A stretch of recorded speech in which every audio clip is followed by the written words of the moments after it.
بسم اللہ الرحمن الرحیم. بسم اللہ جی. الرحمن الرحیم۔ 10واں سبق ہے آج ہمارا کتاب کے اعتبار سے. 10واں سبق ہے وہ ہے نون ساکن اور تنوین کے قاعدے. ٹھیک ہے, یہاں پر ہم نے کس بارے میں پڑھنا ہے؟ نون ساکن اور تنوین کے قاعدے۔ ٹھیک ہے, نون ساکن اور تنوین کے بارے میں پڑھنا ہے. ٹھیک ہے بھائی, تو یہ بھی یاد رکھیں کہ جو تنوین کو بھی جو ہے وہ نون نون نون تنوین کہتے ہیں. ٹھیک ہے, نون ساکن اور نون تنوین کیا کہتے ہیں؟ نون نون ساکن اور ساکن نون اور نون تنوین۔ تنوین۔ جی, بس اس میں جو ہے وہ صرف ہلکا سا فرق ہے, کوئی جو ہے وہ زیادہ فرق نہیں ہے. بلکہ جب ان کی جو آواز ہے نا, تلفظ میں جب ہم اس کی آواز نکالتے ہیں تو دونوں کی آواز جو ہے وہ بالکل سیم ہوتی ہے. ٹھیک ہے, یعنی کوئی فرق نہیں ہوتا ان کی آواز میں, نون ساکن کی آواز میں اور تنوین کی آواز میں. مثال کے طور پر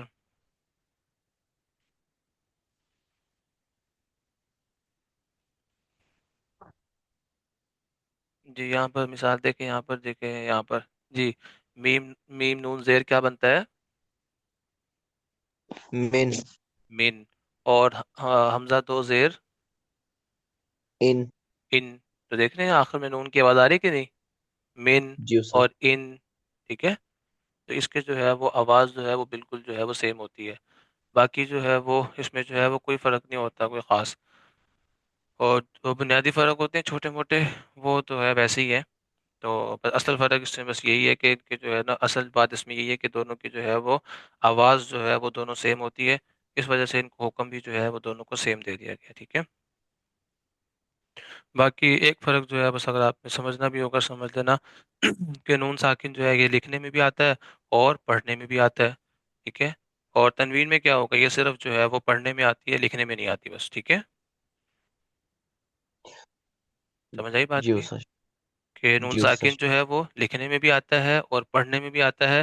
اور جب آپ دو پیش دو زبر دو زیر لکھتے ہیں تو وہاں پر جو یہ نون کی آواز آتی ہے وہ صرف جو ہے وہ تلفظ میں آتی ہے. ٹھیک ہے, لکھنے میں نہیں آتی ہے. بس یہی جو ہے وہ ان کا بنیادی فرق ہے. باقی استاد آواز جی، جو ہے. جی وقف میں بھی نہیں پڑھا جاتا ہے ساکن اور یہ تنوین نہیں پڑھا جاتا؟ جی جی, وہ میں نے آپ کو یہاں پہ لکھے ہوئے تھے نا کہ نون ساکن جو ہے وقف میں ہی پڑھا جاتا ہے, اور جو ہے وہ یہ تو تنوین جو ہے یہ وقف میں جو ہے وہ نہیں پڑھی جاتی. اسی طریقے سے جو ہے وہ تنوین ہم نے پڑھا تھا کہ نون ساکن جو ہے وہ کلمے کے درمیان میں آتا ہے, کلمے کے آخر میں آتا ہے. ٹھیک ہے, جی اور استاد جو تنوین جو ہے یہ صرف کلمے کے آخر میں آتی ہے, درمیان میں کبھی نہیں آتی ہے. وہ جو فرق تھے وہ اس کا پڑھنے کا کوئی خاص فائدہ نہیں ہے. ٹھیک ہے, اس لیے میں نے جو ہے وہ ختم کر دیے. صرف آپ جو ہے وہ بس یہی آپ نے بس یاد رکھنا ہے کہ بھئی ان دونوں کے سیم قاعدے ہیں, اور اصل علم میں یہ ہے کہ ان دونوں کی جو ہے وہ آواز جو ہے وہ سیم ہے. ٹھیک ہے, جی استاد چلے جی. باقی جو ہے وہ تفصیلیں جو جتنی بھی آتی ہیں وہ تو پھر تفصیل میں بہت زیادہ ہے, ہر ایک کی تفصیل بہت زیادہ ہے. وہ تو اس کے لیے پھر پورا الگ سے 1 سال لگتا ہے. لیکن جو آپ پڑھ رہے ہیں کتاب کے حوالے سے, وہ اتنی تفصیل جو ہے وہ آپ لوگوں کے لیے کافی ہے. ٹھیک ہے, اور اس سے کوئی جو ہے وہ فرق نہیں پڑنے والا. جو ہے وہ یہ معلومات اگر آپ کو اضافی نہیں ملے گی تو کوئی بھی فرق نہیں پڑے گا. جی چلے جی بھائی, جی استاد تو نون ساکن اور تنوین کے قاعدے. تو سب سے پہلے ہے غنے کی تعریف. غنہ کہتے ہیں ناک میں آواز لے جانے کو, جیسے انا اور منا. ٹھیک ہے, لاکن, تو یہاں پر یہ غنہ ہے. اس طریقے سے آپ نے تفصیل پڑھی تھی نا اس کی, کیا نام ہے اس کا, میم کی, میم مشدد کے بارے میں. وہی یہاں پر شروع والا وہی بتا رہے ہیں کہ مقدار غنے کی, اس کو کتنا لمبا کیا جائے. غنے کی مقدار 1 الف کے برابر ہے. آسان طریقہ, کھلی انگلی کو بند کر لیں, بند انگلی کو کھول لیں. اور اس طریقے سے جیسے کھانا, سونا, رونا, جتنا ان کو لمبا کیا جا رہا ہے اتنا ہی جو ہے وہ غنے کی مقدار کو لمبا کیا جاتا ہے. یہ بات سب کو سمجھ میں ہے نا بھائی؟ یہ بات سب کو پتہ ہے نا اتنی بات تک تو؟ جی استاد جی۔ جی, جی یہی بات استاد آپ جی۔ نے جو ہے وہ میم شدت میں پڑھی تھی. اب آ جائیں جو ہے وہ اس کے جو ہے وہ قاعدہ نمبر 1 کی طرف, کہ پورے قرآن کریم میں جہاں بھی نون پر شد آ جائے وہاں کیا ہوتا ہے؟ غنہ ہوتا گناہ ہوتا ہے. اسی طریقے سے ہم نے میم شدت کے بارے میں بھی یہی بات پڑھی تھی کہ پورے قرآن مجید میں جہاں کہیں بھی میم پر شد آ جائے وہاں ہے، غنہ ہوتا گناہ ہوتا ہے. گناہ جیسے یہاں پر گناہ برب الناسی, مالک الناسی, الہ الناسی. اچھا بھئی, یہاں پہ میں نے غلط لکھا ہوا ہے, اس کو میں ٹھیک کر لوں گا. قرآن مجید کی جو ہے وہ رسم الخط کا طریقہ یہ ہوتا ہے کہ جس طریقے سے قرآن مجید رسم الخط لکھا جاتا ہے, جب آپ اس کو کہیں سے اتارتے ہیں تو وہیں پر ویسے ہی اعراب بھی لگا ہونا چاہیے. میں نے آخر میں سین کو ساکن کیا ہوا, یہ غلط ہے. ٹھیک ہے, اس کو میں جو ہے وہ ٹھیک کر لوں گا. بات سمجھ میں آ رہی ہے؟ تو آپ بھی جب قرآن مجید سے کوئی آیت جی سر. جو ہے وہ کہیں پہ بھی دیکھیں نا، کہیں پہ لکھی ہوئی ہو، تو آپ کو دیکھیں گے کہ اس کے آخر میں جو قرآن میں زبر لگی ہے تو وہ زبر بھی لگائیں گے، اس کے آخر میں اگر تا ہے گول تا، تو جب وقف کرتے وقت تو وہ ہاں سے بدل جاتی ہے، تو آپ وہاں پر ہاں نہیں لکھیں گے بلکہ گول تا ہی لکھیں گے، تو دو نقطے ہی لگائیں گے، ٹھیک ہے؟ اس وجہ سے میں ان کو جی جو ہے وہ ٹھیک کر دوں گا انشاءاللہ۔ آگے ہے اس میں جو ہے وہ اکثر ہونے والی غلطی، بعض حضرات اس کو پڑھتے وقت نہ پڑھتے ہیں، ٹھیک ہے بھائی؟ آپ نے دیکھا ہوگا نا کہ بڑے بڑے جب قرآن تلاوت کرتے ہیں تو کیا کرتے ہیں، ان الذین، کرتے ہیں کہ نہیں؟ جی جی استاد جی. استاد۔ جی ٹھیک ہے؟ استاد تو یہ جو ہے غلطی کیا ہے، تو لہٰذا آپ لوگوں نے یہ غلطی نہیں کرنی، آپ نے ان سے تلاوت شروع کرنی ہے، آپ نے این نہیں کرنی، ٹھیک ہے بھائی؟ آپ نے جو ٹھیک ہے تلاوت، استاد. ہاں آپ نے جب کان پہ ہاتھ رکھ کے لمبی تلاوت کرنی ہو تو کیسے کریں گے، ان الذین، اور کان پہ ہاتھ رکھ کے بغیر جب کریں گے پھر بھی ان الذین نہیں پڑھیں گے، ٹھیک ہے؟ اور اس کو ان اللہ۔ جی اس کو ایسے نہیں کرنا، یہ جو ہے وہ عمومی غلطی ہے، یہ اکثر ہوتی ہے غلطی، تو اس سے بچنا ہے۔ جی استاد۔ اس کے بعد اگلا قاعدہ شروع ہوتا ہے ہمارا اظہار کا۔ اظہار کا معنی ہے ظاہر کرنا، واضح کرنا، وہی تعریف جو آپ نے میم میں جو ہے وہ میم کے قاعدوں میں پڑھی تھی، تعریف نون ساکن کو اپنے مخرج میں بغیر غننے کے ظاہر کر کے ادا کرنا، یہ اظہار کہلاتا ہے۔ ٹھیک ہے بھائی، دیکھیں اس کی تعریف میں یہ آ گیا نا کہ نون ساکن کو اپنے مخرج میں بغیر غنہ کے ظاہر کر کے ادا کرنا۔ اب جب آپ کہتے ہیں کہ یہاں پر اظہار ہو رہا ہے تو اس کی تعریف میں داخل ہے کہ یہاں بغیر غنہ کرنا ہوتا ہے، ٹھیک ہے؟ تو اکیلا اگر آپ اظہار بھی کہیں گے تو کیا ہو جائے گا، کافی ہو جائے گا، ٹھیک ہے؟ تو وہاں پر آپ کو یہ کہنے کی ضرورت نہیں ہوگی کہ جو ہے وہ اظہار جو ہے وہ بلا غنہ۔ بات سمجھ میں آ رہی ہے آپ سب کو؟ وہی ساتھ جی ساتھ استاد جی. بولا کرے تاکہ اگر جس کو سمجھ جی نہیں میں استاد۔ دوبارہ سمجھا دوں، ورنہ تو میں سمجھ رہا ہوں سب کو سمجھ آ رہی ہے، ٹھیک ہے بھائی؟ جی استاد۔ جی جی، سر جی. تو یہاں پر آپ اکیلا اظہار کہہ دیں کہ جہاں پر اظہار ہو رہا ہوں تو آپ وہاں کہہ دیں بس یہ اظہار ہو رہا ہے، ٹھیک ہے؟ وہاں پر بلا غنہ کہنے کی ضرورت ہی نہیں، کیونکہ اظہار کی تعریف ہی ہوئی ہے کہ نون ساکن کو اپنے مخرج میں بغیر غنہ کے ظاہر کر کے ادا کرنا۔ سمجھ آئی بات کی؟ اور جی ویسے استاد بھی جی. آپ جی کو میں نے بتایا تھا کہ اظہار کوئی صفت نہیں جی ہے، استاد۔ اس وجہ سے جو ہے وہ اکیلا آپ اظہار کہہ دیں، ورنہ اصل جہاں پر بھی اظہار ہو رہا ہوتا ہے وہاں پر جس طرح ہم باقی حروف کو ادا کرتے ہیں، یعنی کہ بغیر غنہ اور اخفاء کے جس طریقے سے باقی حروف کو ادا کرتے ہیں ویسے ہی اس کو بھی ادا کرنا ہوتا ہے، یعنی مخرج میں مخرج کا دھیان رکھتے ہوئے اور صفات لازمہ کا دھیان رکھتے ہوئے ہی ادا کرنا ہوتا ہے، جیسے باقی حروف کو ادا کر رہے ہوتے ہیں، ٹھیک ہے؟ اس لیے یہاں پر اگر آپ اظہار کہیں گے تو اس کا مطلب وہی ہے کہ جیسے باقی حروف سادے ہیں جس کو ہم ادا کر رہے ہیں اسی طریقے سے یہ بھی ادا ہوگا۔ سمجھ میں آگے بات کی؟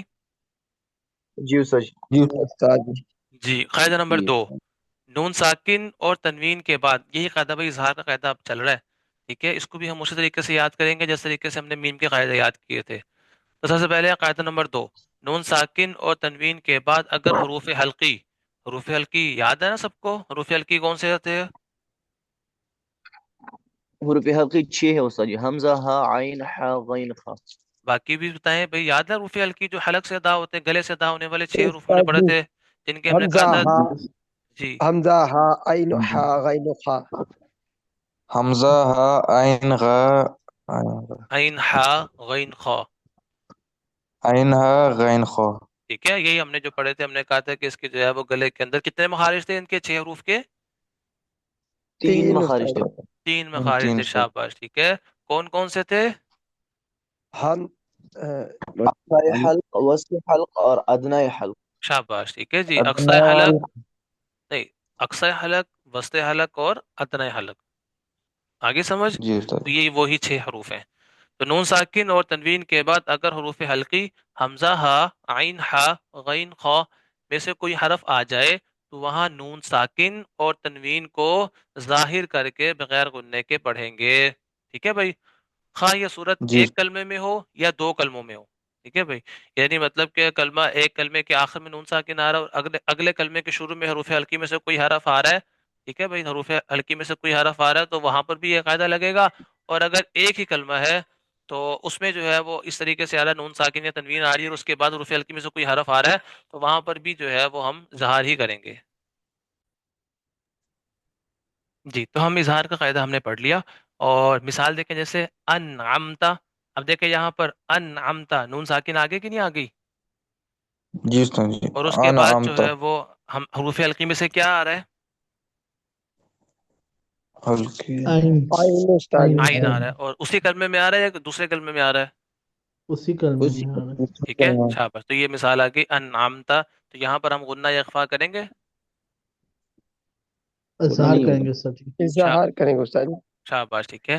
آگے دیکھیں من آمنا. دیکھیں نون آ رہا ہے, من ایک کلمہ ہے اور آمن الگ کلمہ ہے. تو من نون جی ساکن ایک کلمے میں آ رہا ہے اور اس آئین سے سلیمان کیا بول رہے ہیں آپ؟ اسی کلمے میں آ رہا ہے سر. جی. آگے جو ہے وہ امریکہ صاحب کا نیٹ سلو ہے اس لیے آپ لیٹ بول رہے ہیں. آگے ہے من نون ساکن ایک کلمے میں ہے اور آگے حمزہ جو ہے وہ الگ کلمے میں آ رہا ہے, اگلے کلمے میں آ رہا ہے. تو یہاں پر بھی وہ قاعدہ فٹ ہوگا. ٹھیک ہے, ایسا نہیں ہے کہ اب یہاں پر قاعدہ نہیں فٹ ہوگا. تو کیسے پڑھیں گے؟ من آمنا من آمن من من آمنا شاباش. من آمنا. آگے دیکھیں تنوین کی مثال آگے. تنوین دو زیر آ رہی ہیں اور اس کے بعد اگلے کلمے میں کیا آ رہا ہے حروف ہلکی میں سے؟ عین ہائن آ رہا ہے. تو عین کیسے پڑھیں گے؟ شیء علیم. علیم علیم شاباش. شیء علیم. ٹھیک ہے. آگے دیکھیں شیء علیم آگے من غلن اخوانن. یہ پورا جو ہے وہ کلمہ ہے. تو ایک اس میں جو ہے نون ساکن کی مثال بھی آ گئی اور جو ہے وہ آگے تنوین کی مثال بھی آ گئی. تو دونوں جگہ پر اظہار کر کے پڑھیں گے. کیسے پڑھیں گے؟ من غل آگے میں لفظ بھی ساتھ ملانا ہے اس کے. من من غل غل اخوانا اخوانا شاباش. ٹھیک ہے. اخوانا نہ پڑھ لیں یا نن پڑھ لیں کوئی مسئلہ نہیں ہے. ٹھیک ہے جی. ہم جس کی مشق کر رہے ہیں بس آپ کا دھیان اس پہ ہونا چاہیے. ٹھیک ہے. من غل جی سر اخوانن. من غل اخوانن. سمجھ میں آ رہی ہے سب کو بھائی؟ یہ قاعدے کی سب کچھ ہے, سمجھ میں آ گئی؟ جی جی جی جی سر سر جی۔ مشکل تو نہیں تھا؟ نو جی سر ساتھ نہیں سر رحیم بخش اور ظہیر الدین آپ کے مسلسل مائک بند دونوں. کیا آپ دونوں کو سمجھ میں نہیں آ رہا؟ جی آ رہا ہے جی. چلیے تو تھوڑا بولتے کریں تاکہ آپ نا وہ پھر تھوڑا سا ٹھیک ذہن جو ہے نا وہ تھوڑا سا اور چست ہو جاتا ہے. ورنہ پھر ٹھیک ہے سر. اگر زیادہ دیر ہم خاموش بیٹھے رہتے ہیں تو ذہن سست ہوتا رہتا ہے نا.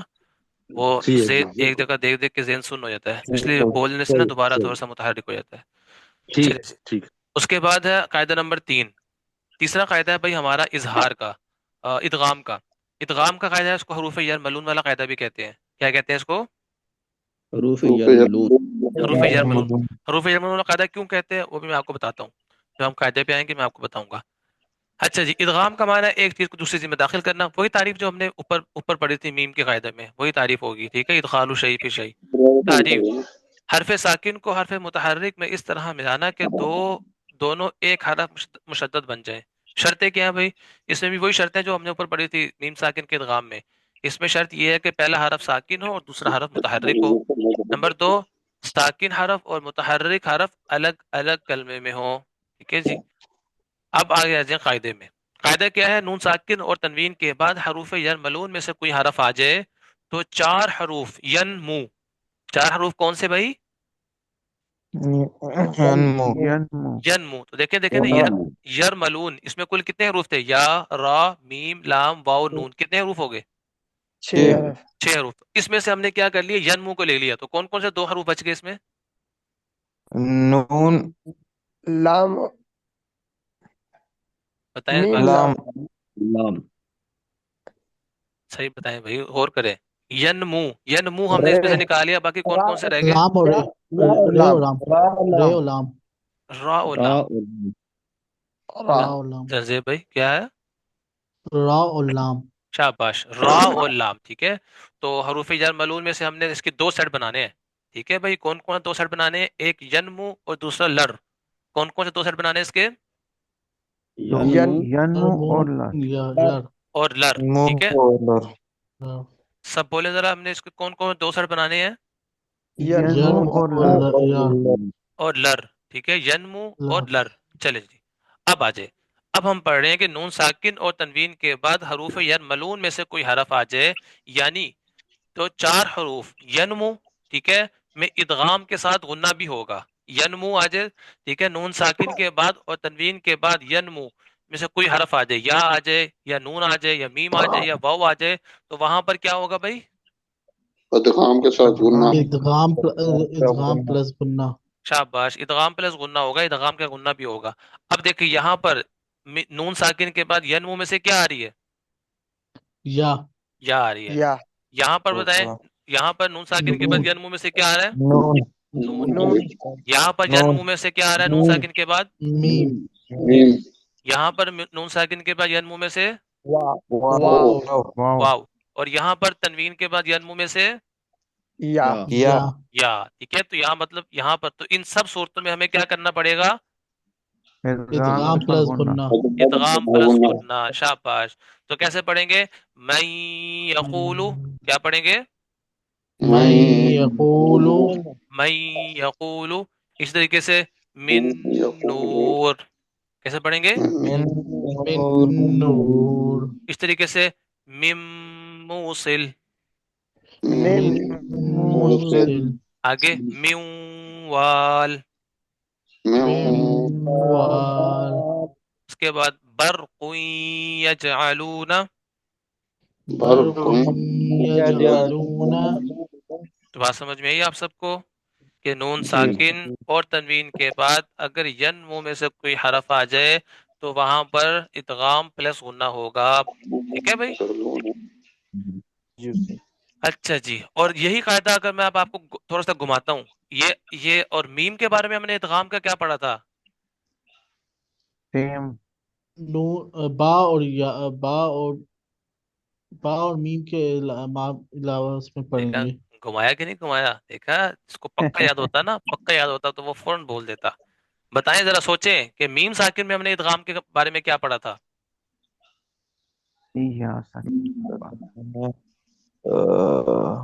میم اور با نہیں، اور کوئی ساتھی بولے؟ نون سوچیں ساکن کے بعد سوچیں سوچیں جی، یہ استاد دوسرا سبق ہے کہ اس سبق؟ نہیں نہیں، اوپر جو میم ساکن کے بارے میں ہم نے پڑھا تھا، ڈھونڈنا نہ شروع کر دینا آپ، زبانی بتائیں۔ آج پڑھا ہے استاد جی آپ نے کسی اور دن؟ ارے بھائی، میم جب والے نہیں کہہ پتا دینا تو خاموش ہو جائے۔ آج پڑھا یا کل پڑھا، اس سے کیا آپ کو مقصد ہے؟ آج پڑھنے کل پڑھنے سے آپ کو سبق یاد آ جائے گا؟ نہیں استاد۔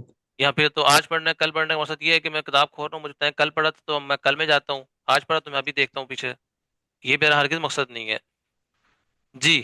جی سر۔ آیا ذہن میں کسی کے؟ میم ساکن کے بعد میم آ جائے شاباش، یہ حافظ عمر نے بالکل ٹھیک بتایا۔ آپ نے پڑھا تھا میم ساکن کے بعد میم آ جائے تو وہاں پر ادغام پلس غنہ ہوگا، سمجھ آئی بات کی با بھی سب کو؟ با جی میں ہم نے سر جی پڑھا تھا، استاد با میں ہم نے کیا پڑھا تھا؟ با اظہار والا بتاؤ، با میں کیا پڑھا تھا؟ اظہار پلس غنہ ہاں وہاں یہ بھی غلط بتا رہے ہیں، غلط بتا رہے ہیں۔ کے ساتھ غنہ ہوگا شاباش، وہاں پر تھا اخفا پلس غنہ تھا، اخبار پلس غنہ اس کو کہتے ہیں گمانا، ٹھیک ہے بھائی؟ اور ایسے جب گھومتے ہیں پھر سبق یاد ہوتا ہے، سمجھ آئی بات کی؟ جب ایسے گھومتے ہیں نا اپنے آپ کو، جب گھماتے ہیں مختلف طریقوں سے پھر سبق یاد ہوتا ہے جی بھائی۔ تو ہم نے پڑھا کہ بھائی نون ساکن اور تنوین کے بعد ین منہ میں سے کوئی حرف آ جائے تو وہاں ادغام پلس غنہ ہوگا، آگے مثالیں پڑھ لی، اور باقی دو حروف رہ گئے تھے ہمارے لام اور را، ٹھیک ہے؟ تو باقی دو حروف لام اور را میں ادغام ہوگا، غنہ نہیں ہوگا، ٹھیک ہے بھائی؟ اور نون کی آواز بھی نہیں آئے گی، جیسے مل لدنہ، دیکھ رہے ہیں یہاں پر نون کی بالکل بھی آواز نہیں آئے گی، ٹھیک ہے؟ مل لدنہ کیسے؟ مل مل، لدنہ شاباش۔ اس طریقے سے مر ربکا، پیکا اس طریقے سے غفور الرحیم، تو رن، میں نے رن رحیم پڑھا یا رر رحیم پڑھا ہے؟ رر رہی ٹھیک ہے، تو اس کا مطلب کیا ہے کہ ان دو صورتوں میں جو ہے صرف ادغام ہوگا، غنہ نہیں ہوگا، اور نون کی آواز بھی بالکل نہیں آئے گی۔ فٹ ہو گیا قاعدہ؟ جی جی جی چلیں جی، شاباش۔ آگے فائدہ، نون ساکن اور تنوین کے بعد حروف ین ملون میں سے کوئی حرف آ جائے مگر دوسری شرط نہ پائی جائے۔ دوسری شرط کیا تھی بھائی؟ ساکن حرف اور متحرک حرف الگ الگ کلمے میں ہوں، ٹھیک ہے بھائی؟ مطلب یہ نہ پائی جائے، مطلب کیا ہوگا پھر؟ کہ ساکن حرف اور جو ہے وہ نون ساکن حرف اور متحرک حرف ایک ہی کلمے میں جمع ہو جائیں، اگر ایسا ہوا، ٹھیک ہے؟ یعنی ساکن حرف اور متحرک حرف الگ الگ کلمے میں نہ ہو، مطلب وہاں اظہار ہوگا، یعنی پھر ظاہر کر کے پڑھیں گے۔ اس کی پورے قرآن مجید میں 4 ہی کلمے ہیں بھائی، اس میں آپ کو گھبرانے کی ضرورت نہیں ہے۔ پورے قرآن مجید میں کتنے کلمے ہیں؟